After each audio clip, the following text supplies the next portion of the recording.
Halo semuanya, di kesempatan ini saya akan bagikan cara mengganti wallpaper di iOS 15 agar tidak boros ya baterainya, karena di iOS 15 ini dan di iOS sebelumnya itu juga ada wallpaper yang bikin boros menurut saya. Nah, caranya teman-teman langsung aja ikutin. Kalau sekarang kan ini wallpapernya ngikutin ya. Jadi teman-teman ke sini, ke pengaturan, kemudian cari yang wallpaper.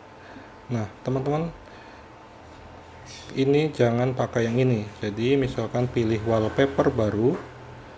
Nah, di sini teman-teman pilih yang diam, misalkan ini.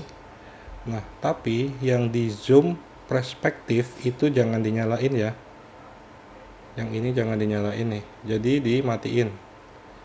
Nah, ini di sini dimatiin aja. Nah, baru kita atur untuk keduanya. Nah, ini otomatis wallpapernya itu nggak ngikutin. Kalau kita aktifin seperti ini dan kita nyalain, itu wallpapernya ngikutin gerakan layar ya, dan itu bikin boros sih menurut saya. Menurut teman-teman gimana? Ini kan ngikutin ya, ini layar kemana dia seperti 3 dimensi gitu. Menurut teman-teman gimana? Coba di komentar. Cara ini sih yang saya lakuin buat menghemat baterai di iPhone iOS 15 ini.